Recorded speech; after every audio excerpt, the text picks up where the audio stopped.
مهاجمان در اول در اینجا موتر پر از مواد انفجاری را منفجر ساختند. به دنبال انفجار شماری از حمله کننده ها به داخل ساختمان های وزارت فواید عامه و معینیت شهدا و معلولین وزارت کار و امور اجتماعی خود را رساندند. ما کوستیشن یک دم موتر انفجار کرد. موتر که انفجار کرد اینجا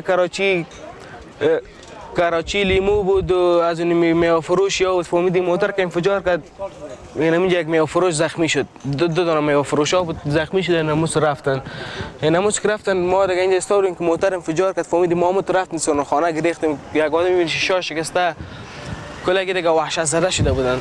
اوله که مونږ کرکټ کوم لید دغه طرف نه د فایر اوازونه راغلل.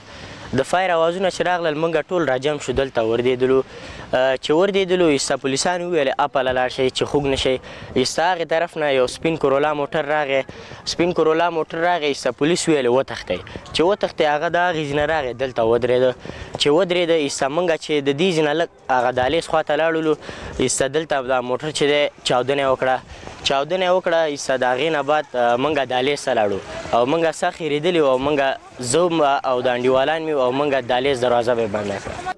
هرچند حمله روز گذشته صورت گرفت اما تا هنوز شعله‌های آتش ناشی از این رویداد به چشم می‌خورد. 2 تن از زخمیانی که از منزل 4 خود را به پایین انداختند چشم دیدشان را از این رویداد این گونه بیان می‌کنند. 2 راکت یک جایی زدم. دروازه را پراندم. دیگه ما دم دهلیز بودیم یک تن پاشان شدیم. نصف رفت تشنابا نصف رفت. ما رفتم دفتر داخل شدم در بالکن رفتم. حتی یک بچه دیگه. وقتی که رفتیم دروازه دیگه آمدن گفت 2 نفر داخل شد در دفتر ما گفت لایتر بیار لایتر کدام مواد انداخت لایتر در دادن یک ظرف 5 دقیقه یک آتش بسیار قوی مکمل پرده و لینا کلش در گرفت. ما در بالکن سلو بالکن آتش آمد و بالکن شیشه را خودش میفتاد. بالاخره رفیق ما که بود گفت خیلی میبریم دهلیز میبریم. چه قسم میبریم از دفتر آتش هست. گفت نه دستمال دو ترک کرد که میرفت بیچاره افتاد دروازه بسته بود.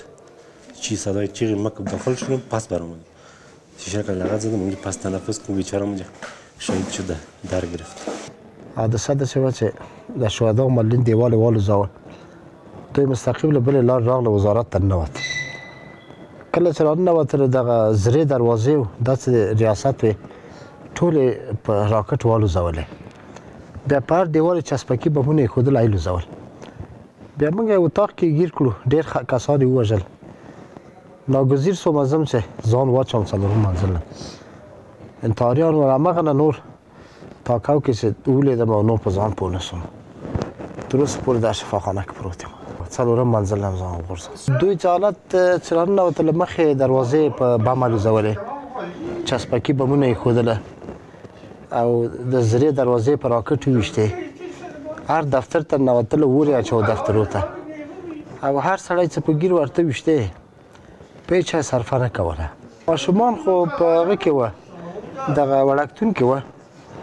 بیا دوی کله چې وړکتون ته لاړل خو ماشومانو سره غرض نه و کړی. هغوی اول منزل کې وتلي وه او پاس څلورم منزل کې مونږ گیر راغلي وو. وزارت صحت عامه افغانستان گفته که در این رویداد حدود 43 تن کشته و نزدیک به 27 تن دیگر زخمی شدند. تا حال فرد یا گروه مسئولیت این رویداد را به عهده نگرفته است.